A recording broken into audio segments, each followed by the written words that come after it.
students, a very good morning to all of you, and I hope all of you are safe at your home and doing your studies regularly. Students, today I will tell you secret of success. This is, it doesn't matter what is your speed, forward is forward. ये matter नहीं करता है कि आपकी speed क्या है, लेकिन आप आगे बढ़ रहे हैं. This is the thing. एक एग्जाम्पल के साथ में देखते हैं. आपको अगर एक लेसन लर्न करने को दिया जाता है और आपको 3 क्वेश्चंस लर्न हो रहे हैं, तो ये मैटर नहीं करता है कि आपको 3 क्वेश्चन लर्न हुए. मैटर ये करता है कि आपने अपना बेस्ट करा है और आपको 3 क्वेश्चंस लर्न हो गए हैं. आप एक स्टेप आगे बढ़ गए हैं पहले से. So do your best and believe in your self. So let's continue our chapter, that is electoral politics. And हम प्रीवियस वीडियो में वोटर लिस्ट के बारे में हमने पढ़ा था, इलेक्शन कैंपेन के बारे में पढ़ा था एंड कोड ऑफ कंडक्ट के बारे में पढ़ा था. So today we are going to read about the election procedure. Election के टाइम पर जब पोलिंग होती है, पोलिंग मीन्स वोटिंग होती है और कैसे उनकी काउंटिंग होती है, तो वो सारा प्रोसीजर आप समझेंगे. So who will cast their votes. Vote कौन डालेंगे? वो वोटर्स जिनका नेम वोटर लिस्ट में है. अब एक कॉन्स्टिट्यूंसी के लिए वोट डालने की प्रोसीजर को देखते हैं कि एक कॉन्स्टिट्यूंसी में कौन वोटर होंगे जहां जिनका नाम उस वोटर लिस्ट में होगा. जिस डेट को फिक्स करा गया है पोलिंग के लिए, उस डेट को वो वोटर जिनका नेम है वोटर लिस्ट में, वो जाएंगे पोलिंग बूथ्स पर. Polling booth normally government offices होते हैं, लोकल स्कूल होते हैं, नॉर्मली उनको बनाया जाता है polling booth. So polling booth में जाने के बाद में उनका आइडेंटिफिकेशन होगा. They will have to take their EPIC election photo identity card, or that is called the voter card, and other identity proof if they have. उसके बाद में आइडेंटिफिकेशन होने के बाद में मार्किंग. आप यहाँ पर देखते हैं परमानेंट इंक लगती है फिंगर पर, जिससे कि मार्किंग हो जाती है कि हाँ ये पर्टिकुलर जो सिटीजन है ये वोट अपनी कास्ट कर चुके हैं. एंड उसके बाद में वो अपनी वोट को कास्ट करेंगे, अपनी वोट डालेंगे वो. एंड वोट डालने के लिए they use the EVM, that is electronic voting machine. और इलेक्ट्रॉनिक वोटिंग मशीन का यूज है, it is use to record the votes. Votes का रिकॉर्ड इसमें अपने आप ऑटोमेटिकली, क्योंकि इलेक्ट्रॉनिक मशीन है तो ऑटोमेटिकली जो रिकॉर्ड है इसमें सेट हो जाता है. ईवीएम के आने से पहले बैलेट पेपर के थ्रू दिया कास्ट किया जाता था वोट को. एक पेज होता था जिसमें कैंडिडेट का नेम, साइन उसका इस तरह से होता था और स्टैंप लगा. सपोज करिए आप इस कैंडिडेट को वोट दे रहे हैं, कोई भी पॉलिटिकल पार्टी, तो यहाँ पर आप स्टैंप लगाएंगे, इसको फोल्ड करेंगे एंड बैलेट बॉक्स होता था, उस बैलेट बॉक्स में ये डाल देंगे. उसके बाद में इनको ओपन करके और तब काउंटिंग करी जाएगी. तो ये तो था बैलेट पेपर. अब तो इसका कोई यूज नहीं, क्योंकि अब तो इलेक्ट्रॉनिक वोटिंग मशीन आ गई है. तो इसमें ऑटोमेटिकली रिकॉर्ड हो जाता है. आप इसमें भी बटन्स होते हैं, कैंडिडेट का नेम, सिंबल पार्टी का, उसका सिंबल होता है, and you have to press the button in front of the sign. Sign के पास में बटन होता है, आप उसको प्रेस करेंगे और यहाँ पर मशीन होती है, उसमें एक बीप की साउंड आएगी, इसका मतलब आपका वोट डल चुका है. सो इनमें ऑटोमेटिकली रिकॉर्ड हो जाते हैं ईवीएम मशीन. सो पोलिंग प्रोसेस पूरे होने के बाद में इलेक्शन कमीशन के जो ऑफिसर्स हैं वो सील करते हैं ईवीएम को और एक सेफ जगह पर उनको पहुंचाया जाता है. उसके बाद में काउंटिंग के लिए जो डेट फिक्स है तब वो सील ओपन होती है ईवीएम की, एंड देन वोट्स की काउंटिंग करी जाती है. सो काउंटिंग के लिए जो डेट फिक्स करी जाती है तब ओपन किया जाता है ईवीएम मशीन को. एंड उसके बाद में इलेक्शन कमीशन के जो ऑफिसर्स हैं वो उनको काउंट करते हैं एंड उसको बाद में उसको पब्लिकली कर दिया जाता है. क्योंकि उस दिन आप देखेंगे कि मीडिया बहुत ज्यादा एक्टिव होती है, टाइम टू टाइम हमें पता चलता रहता है कि किसको कितने वोट्स मिले हैं. So this is how the procedure of polling and counting. Okay, election campaigning हो गया, पोलिंग भी हो गई, उसके बाद में काउंटिंग भी हो गई, रिजल्ट भी डिक्लेयर हो गया. So how can we say that the election in India are democratic. एक डेमोक्रेटिक वे में हुए हैं, फ्री एंड फेयर मैनर में हुए हैं. तो क्यों ऐसा कहा जाता है, उसके लिए हम 3 पॉइंट्स को एक्सप्लेन करेंगे. So first one is independent election commission. India में जो इलेक्शंस हो रहे हैं वो डेमोक्रेटिक इसलिए है क्योंकि इलेक्शंस को कंडक्ट करने के लिए एक इंडिपेंडेंट कमीशन बनाया गया है, दैट इज इलेक्शन कमीशन. अब ये इलेक्शन कमीशन है जो इलेक्शन की पूरी प्रोसीजर को देखते हैं and how to conduct the election in free and fair manner, without any frauds, without any dirty tricks, without any illegal means. कैसे कंडक्ट कराना है, ये सारी रिस्पॉन्सिबिलिटी इलेक्शन कमीशन की होती है. So election commission takes all the decision and conduct and control the election. Election कब होंगे, इलेक्शन की डेट फिक्स करने से लेकर के जब तक रिजल्ट का डिक्लेरेशन होता है, सारे प्रोसेस को हैंडल कौन करता है, इलेक्शन कमीशन. अब यहां पर जो इंडिपेंडेंट वर्ड यूज करा गया है ये किस लिए है, सुनिए. इलेक्शन कमीशन किसी भी पॉलिटिकल पार्टी, चाहे वो रूलिंग पार्टी है, जो करंट में गवर्नमेंट है, उसके अंडर में काम नहीं करता है. अदरवाइज तो जो गवर्नमेंट बोलेगी वो इलेक्शन कमीशन को करना पड़ेगा. सो इलेक्शन कमीशन एक इंडिपेंडेंट कमीशन है जो किसी के अंडर में नहीं है, मतलब किसी से प्रेशराइज नहीं है कि कोई किसी मिनिस्टर ने कहा तो इलेक्शन कमीशन ने उनकी बात मान ली, नहीं. So we can say that कि ऐसा कमीशन ऑर्गेनाइज कर रहा है इलेक्शंस को जो किसी के कंट्रोल में नहीं है, एक इंडिपेंडेंट कमीशन है. So we can say that election commission होने की वजह से इंडिया में जो इलेक्शंस है वो फ्री एंड फेयर मैनर में हो रहे हैं. इलेक्शन कमीशन ही इंप्लीमेंट करता है code of conduct. When you remember कि गवर्नमेंट व्हीकल्स या एयरक्राफ्ट से उनका यूज नहीं किया जा सकता, वर्शिप प्लेसेस पर आप कैंपेनिंग नहीं कर सकते हैं, ये हमने पढ़ा था कोड ऑफ कंडक्ट में. सो कोड ऑफ कंडक्ट कौन इंप्लीमेंट करता है, इलेक्शन कमीशन. और अगर कोई कैंडिडेट या पॉलिटिकल पार्टी इन गाइडलाइंस को फॉलो नहीं करती है तो उनको पनिश किया जाता है, उनका फॉर्म है वो रिजेक्ट कर दिया जाता है. Election commission order government to follow the guidelines. जो भी गाइडलाइन इशू करेगा इलेक्शन कमीशन, गवर्नमेंट को भी वो गाइडलाइंस को फॉलो करना पड़ेगा एंड लोगों से वो करवानी भी पड़ेंगी वो चीजें. जैसे इलेक्शन कमीशन कहता है कि ब्राइब यूज नहीं करनी है, या लोकसभा के इलेक्शन होंगे तो 25 लाख से ज्यादा किसी पॉलिटिकल पार्टी को खर्चा नहीं करना है, या विधानसभा के इलेक्शन होंगे तो 10 लाख से ज्यादा कोई पॉलिटिकल पार्टी खर्चा नहीं करेगी. तो गवर्नमेंट इन गाइडलाइंस को फॉलो करेंगे भी और देखेंगे कि सब उनको फॉलो कर रहे हैं नहीं कर रहे हैं. Government officers work under the election commission during the election. और जब इलेक्शन हो रहे हैं, सपोज करिए इलेक्शन में ड्यूटी लगती है पुलिस की, किसी पोलिंग बूथ पर पुलिस की ड्यूटी लग रही है, तो उस टाइम पर वो गवर्नमेंट के लिए काम नहीं कर रहे हैं, बल्कि वो किसके लिए काम कर रहे हैं, इलेक्शन कमीशन के अंडर में काम कर रहे हैं. इलेक्शन कमीशन जो उनको ड्यूटी देगा वो उनको करनी पड़ेगी. So we can see that एक इंडिपेंडेंट इलेक्शन कमीशन अगर ऑर्गेनाइज कर रहा है इलेक्शन, तो वो क्योंकि किसी के प्रेशर में नहीं है और गवर्नमेंट और रूलिंग पार्टी के तो बिल्कुल भी प्रेशर में वो नहीं है, सो वो इंडिपेंडेंटली काम करेगा. इसलिए हम ट्रस्ट कर सकते हैं कि जो इलेक्शन हुए वो फ्री एंड फेयर मैनर में हुए, कोई चीटिंग हमारे साथ नहीं हुई है. एज वी रीड कि इलेक्शन कमीशन है वो एक इंडिपेंडेंट इंस्टीट्यूट है. So election commissioner and election commission के पास में क्या पावर है, enjoy the same powers as judiciary. जिस तरह से जो हमारे जुडिशियरी वो इंडिपेंडेंट है, किसी भी मिनिस्टर किसी भी पॉलिटिकल पार्टी के कंट्रोल में नहीं है. जुडिशियरी जो उन्होंने फैसला सुनाते हैं वो फ्री एंड फेयर मैनर में सुनाते हैं, कोई उनको प्रेशराइज नहीं कर सकता है. ऐसे ही इलेक्शन कमीशन कब डेट फिक्स करेंगे, कब रिजल्ट की डेट फिक्स करेंगे, कहाँ पर पोलिंग बूथ बनाए जा रहे हैं, कौन सी गाइडलाइन लोगों को दी जा रही है, वो सारा का सारा जो काम है वो कौन करता है, उसके लिए रिस्पॉन्सिबल है इलेक्शन कमीशन.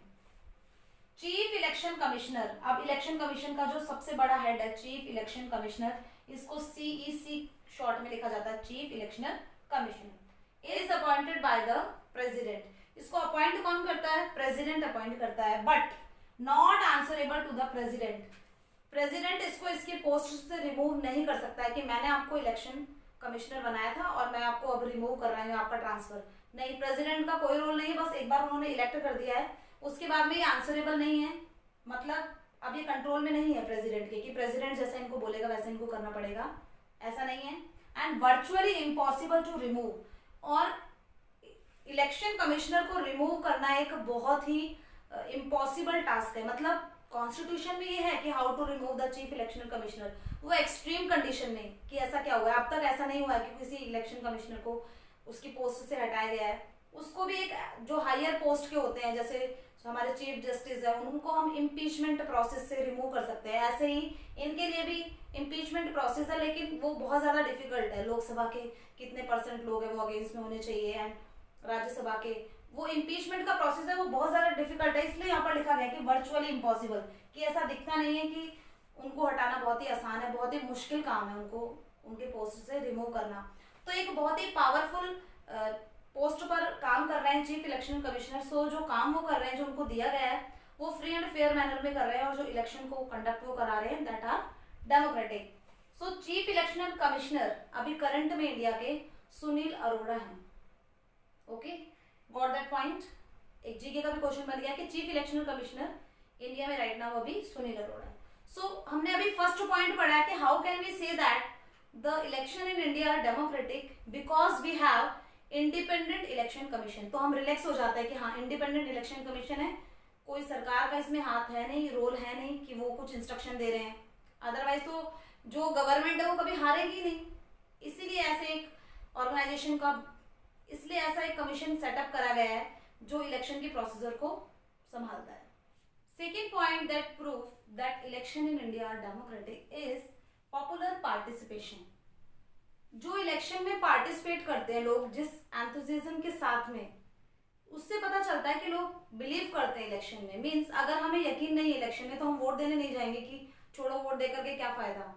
लेकिन लोगों की एक्सपेक्टेशन इतनी है कि हाँ अब की बार गवर्नमेंट चेंज करने हम वोट देने जाएंगे, या हमें यही गवर्नमेंट चाहिए हम वोट देने जाएंगे ताकि यही गवर्नमेंट हमें मिले। यानी कि लोग बिलीव करते हैं इलेक्शन प्रोसेस पर, इसलिए तो वो वोट करने के लिए जाते हैं। सो क्वालिटी इलेक्शन की कैसी है वो किससे पता चलेगा कि कितने लोगों ने पार्टिसिपेट करा है, मींस कितने लोग हैं वो वोट डालने गए हैं। अब जो फिगर है वोटर्स का, जो कास्ट करके आते हैं अपने वोट्स, उन्हें कहा जाता है वोटर्स टर्न आउट। मतलब कितने लोग वोट कास्ट करके आए हैं, वोट डाल करके आए हैं, उन्हें कहा जाता है वोटर्स टर्न आउट। तो आप इसे याद रखेंगे, टर्न आउट का मतलब कितने वोटर्स हैं उन्होंने वोट डाला है। सो अगर हम कंपैरिजन करें इंडिया एंड यूरोपियन कंट्रीज में, तो एक हमें ये देखने को मिलता है कि इंडिया में जो लोग हैं वो बहुत ज्यादा बिलीव करते हैं इलेक्शंस पर। जैसे सर्वे जो करे गए उसमें ये पता चला कि poor, illiterate and under privileged people, जिनका डेवलपमेंट नहीं हुआ है या वो पुअर है या वो इलिटरेट है, वो लोग लार्ज प्रोपोर्शन में वोट करते हैं एज कंपेयर टू रिच। क्योंकि रिच पर्सन जो है उन्हें अगर चीजों की कीमतें बढ़ गई हैं तो उनको कुछ फर्क नहीं पड़ता है, लेकिन जो गरीब हैं उनको काफी फर्क पड़ता है। जो मिडिल क्लास लोग हैं उनको महंगाई से काफी फर्क पड़ता है। तो उनको ये एक्सपेक्टेशन रहती है कि गवर्नमेंट चेंज होगी तो हमारे लिए कुछ करेगी, हमारे एरिया के लिए कुछ करेगी, या जो ये महंगाई बढ़ रही है इसको कम करेगी। सो इस एक्सपेक्टेशन के साथ में ये वोट देने के लिए जाते हैं। इसलिए इंडिया का जो टर्न आउट फिगर है वो ज्यादा है versus European countries. Second, expectation of common people for election are very high. Common people उसकी एक्सपेक्टेशन बहुत ज्यादा होती है, मतलब उसे ये लगता है कि अगर प्रेजेंट गवर्नमेंट कुछ काम नहीं कर रही है मेरे लिए तो I will change the government, कि मैं दूसरे किसी कैंडिडेट को वोट दूंगा जिसकी की गवर्नमेंट बने। सो उनको एक्सपेक्टेशन बहुत है, मीन्स वो बहुत ज्यादा ट्रस्ट करते हैं इलेक्शंस के रिजल्ट पर एंड इलेक्शन की प्रोसेस पर।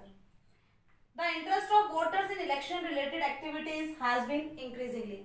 चाहे हम कैंपेन की बात करें तो सपोर्टर अगर किसी भी पॉलिटिकल पार्टी के जो चाह रहे हैं कि हाँ ये लीडर जीत जाए उसको भी सपोर्ट करेंगे, एंड वोटर है वो इलेक्शन में भी पार्टिसिपेट करेंगे, या उनका कोई फेवरेट कैंडिडेट आ रहा है तो उसकी स्पीच सुनने के लिए वो जाएंगे। तो ये प्रोसेस भी इंडिया में देखने को ज्यादा मिलती है। So we can say that कि पॉपुलर पार्टिसिपेशन है वोटर्स का, सिटीजन्स का।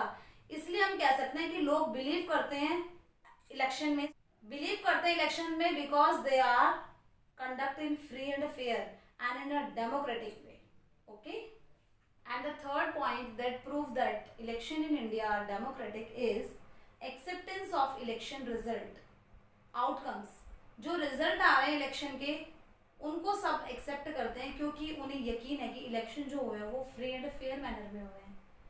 The outcomes speak itself that elections are democratic. जो रिजल्ट आता है उस रिजल्ट में सबको ये दिखाई देता है कि हाँ इलेक्शन अच्छे से हुए हैं, क्योंकि ruling party routinely lose election both national and state level. ये देखा गया है कि जो रूलिंग पार्टी है वो इलेक्शन हार भी जाती है। ऐसा अगर election free and fair manner में नहीं है तो जो रूलिंग पार्टी है वो अगेन एंड अगेन रूल करती रहेगी, उसी की गवर्नमेंट बनती रहेगी, फिर तो किसी को चांस ही नहीं मिलेगा। बट रूलिंग पार्टी भी हार जाती है, जो रिजल्ट आता है उसमें हम देखते हैं कि लोगों ने उनको हरा दिया, लोगों ने उनको वोट नहीं दिया है, और उसको वो रूलिंग पार्टी एक्सेप्ट भी करेगी। ऐसा नहीं है रूलिंग पार्टी की मेरी चल रही है अभी, मेरी गवर्नमेंट, हम नहीं मानते इन रिजल्ट्स को, आप दोबारा इलेक्शन करवाइए। ऐसा कोई भी कभी हुआ नहीं है कि कोई पॉलिटिकल पार्टी, रूलिंग पार्टी ऐसा बोले। हाँ, जहां पर दोबारा इलेक्शन की बात आती है कि फ्रॉड कहीं पर मिल रहा है या कुछ इलीगल हुआ है तो प्रूफ के साथ में उस कॉन्स्टिट्यूएंसी पर वहां पे रीपोल करवाए जा सकते हैं, और ये रीपोल भी कौन करवाता है? इलेक्शन कमीशन की रिस्पॉन्सिबिलिटी है, वो दोबारा से इलेक्शन करवाते हैं। सो रूलिंग पार्टी है वो लूज कर सकती है इलेक्शन, वो हार सकती है आसानी से, क्योंकि लोगों ने नहीं चाहा कि वो उनकी गवर्नमेंट बने, तो एक्सेप्ट इसको भी किया जाएगा कि रूलिंग पार्टी जो रूल कर रही है अगर वो हार गई है तो इस रिजल्ट को एक्सेप्ट करिए, किसी और को आने का चांस मिल रहा है तो ठीक है, उस चीज को भी एक्सेप्ट करेंगे। In the US then equipment और sitting elected representative, equipment means होता है, मीन्स एमएलएस एंड एमपीज की बात हो रही है जो पोजीशन में इस टाइम पर बैठे हुए हैं। सिटिंग इलेक्टेड रिप्रेजेंटेटिव जो जीत करके और रूल कर रहे हैं, इक्विपमेंट उन्हें कहा जाता है। मीन्स एक बार वो एमएलएस और एमपी बन गए हैं, उसके बाद में उनके पास में पावर आ गई तो बहुत कम ऐसा है कि वो हारे।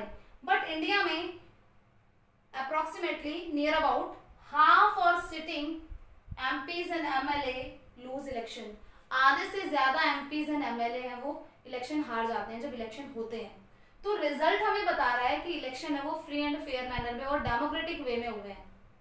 तो फर्स्ट हमने क्या पढ़ा था इसमें, election commission, popular participation and acceptance of outcomes. So these points prove that election in India are democratic. और इस चैप्टर का एक बहुत ही इंपॉर्टेंट क्वेश्चन भी यहाँ पर बनता है, that is of 5 marks question. Okay students, इस चैप्टर में हमने इलेक्शन की मेरिट्स पढ़ी है कि how can we say that election in India are democratic. तो मेरिट में हम सारे पॉजिटिव पॉइंट लिखेंगे, but some demerits are there in our election process.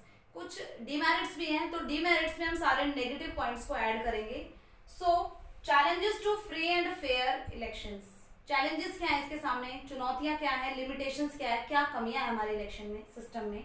So first one is candidate and parties with a lot of money may not sure of their victory, but they enjoy big or unfair advantage over smaller parties। means जो candidate rich होते हैं, जिनके पास में पैसा होता है, तो campaigning के टाइम पर वो बहुत सारा पैसा खर्च करते हैं, इवन वो खरीदने की कोशिश करते हैं। इसे कहा जाता है यूज ऑफ मनी। मनी वो यूज कर रहे हैं इलेक्शन जीतने के लिए, तो इनसे उनकी जो विक्ट्री है वो श्योर तो नहीं हो रही है, मतलब ऐसा तो उनको भी नहीं पता कि अभी हम जीतेंगे नहीं जीतेंगे, बट फिर भी जो स्मॉलर पार्टी के लिए डिसएडवांटेज है, बिकॉज उनके पास में इतना पैसा नहीं है कि वो परसुएट कर सके वोटर को कि उन्हें वोट दे, बट ये इलीगल मीन्स यूज कर रहे हैं, तो इसका डिसएडवांटेज किसको मिल रहा है, स्मॉलर पार्टीज को मिल रहा है, क्योंकि उनके लिए कॉम्पिटिशन अभी और भी टफ होता जा रहा है। Second, candidate with criminal connections have been able to push others out of the electoral race to secure a ticket। अब हमें पता है कि कोई भी कैंडिडेट इलेक्शन में कंटेस्ट तभी कर सकता है तब उसको वो पार्टी टिकट देगी। तो अब ये जो टिकट की रेस है उसमें कुछ क्रिमिनल्स भी शामिल हो जाते हैं उस रेस में। अब कंपटीशन और बढ़ गया है क्योंकि क्रिमिनल्स भी आ गए हैं उसमें, तो वो दूसरों को कहीं ना कहीं पुश कर रहे हैं पीछे की साइड खुद टिकट लेने के लिए। यानी यहाँ पर ये बताया जा रहा है कि कई बार जो क्रिमिनल्स हैं, मतलब जो कई बार जो क्रिमिनल्स हैं उनको भी पार्टी टिकट मिल जाती है, जो कि कंट्री के लिए अच्छी नहीं है। मतलब एक क्रिमिनल अगर वो इलेक्शन लड़ रहा है और पैसे देकर के वो जीत भी रहा है, तो फिर वो भी वो प्रोग्रेस के लिए क्या काम करेगा। सो ये डिसएडवांटेज है इलेक्शन का। सो ये भी डिसएडवांटेज है कि इंडिया में जो इलेक्शंस हो रहे हैं उसमें पॉलिटिकल पार्टी कई बार क्रिमिनल्स को भी टिकट दे देती है, that is not correct. Some families learn to dominate political party.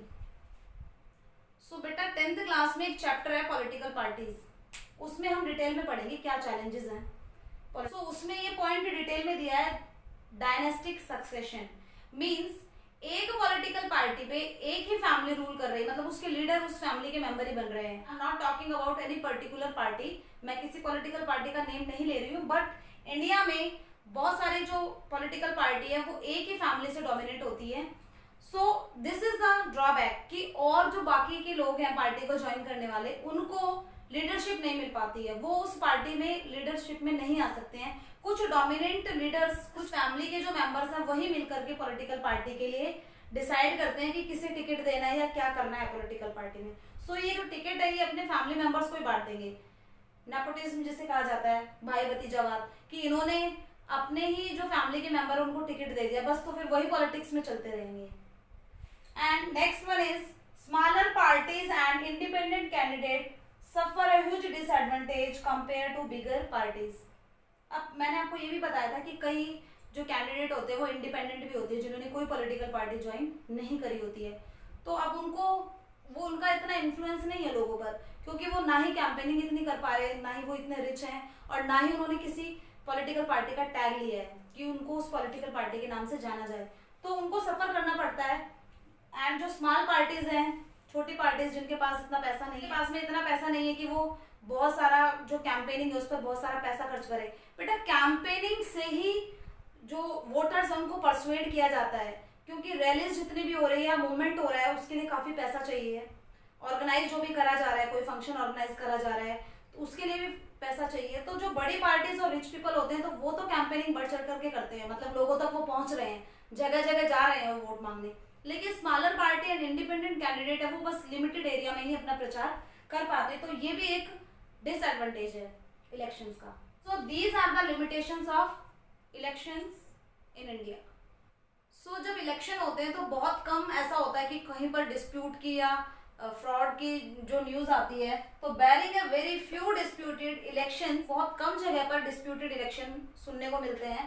The electoral outcomes, तो जो रिजल्ट आते हैं उनको एक्सेप्ट करते हैं लोग एज अ पीपल वर्डिक्ट, मतलब लोगों ने किसको चुना है, पीपल वर्डिक्ट को वो एक्सेप्ट करते हैं बाय द डिफीटेड पार्टी, मतलब डिफीटेड पार्टी है वो भी इस चीज को एक्सेप्ट करती है कि जो रिजल्ट के आउटकम है कि क्या रिजल्ट आ रहा है, हम लोग हार गए, तो अपनी हार को वो एक्सेप्ट करते हैं। ऐसा नहीं होता है कि जो डिफीटेड पार्टी है वो कहती है कि नहीं हम अपनी हार को नहीं मानेंगे और दोबारा से इलेक्शन करवाइए, तो ऐसा नहीं होता है। तो this is also the characteristics of a democratic election. ये भी डेमोक्रेटिक इलेक्शन की एक कैरेक्टरिस्टिक है कि जो एक्सेप्ट करा जाता है रिजल्ट को, कौन एक्सेप्ट कर रहा है, डिफीटिंग पार्टी भी एक्सेप्ट कर रही है। So students, this is all about our chapter. This chapter is a very helpful for you in increase your knowledge regarding the election. Elections की अब कभी भी मैंने आपको चैप्टर के स्टार्टिंग में बताया था कि इलेक्शन में जो टर्म्स यूज होती है वो आपको कई बार समझ में नहीं आती है, बट अभी मैंने आपको इलेक्शन सिस्टम के बारे में बताया है। आई होप आप सभी समझ गए होंगे एंड अभी तो टाइम है कि आप भी एक वोटर बने। सो उससे पहले आपको पता चल गया कि हाउ वोटर लिस्ट प्रिपेयर्ड, कौन प्रिपेयर करता है, इलेक्शन कमीशन क्या है, इलेक्शन कमिश्नर कौन है अभी करंट में, सुनील अरोड़ा, मैंने आपको बताया था। एंड इलेक्शन को क्यों इंडिया में डेमोक्रेटिक कहा जाता है, क्योंकि इलेक्शन कमीशन उसको कंडक्ट कर रहे हैं, एक्सेप्टेंस ऑफ रिजल्ट है एंड पॉपुलर पार्टिसिपेशन हमने पढ़ा है इसमें। एंड उसके बाद में हमने कुछ लिमिटेशंस भी पढ़ी हैं, कोड ऑफ कंडक्ट पढ़ा है, क्या होता है कि अभी कोड ऑफ कंडक्ट अगर लगेगा तो आपको पता चलेगा कि हाँ हमने पढ़ा हुआ है इस चैप्टर में। So these are some basic terms which are used during the elections. I hope all of you understand them. So if you have NCERT book, just read the lesson from your book, and if you don't, just then revise the chapter with the help of the given questions. Of luck for your studies. Thank you.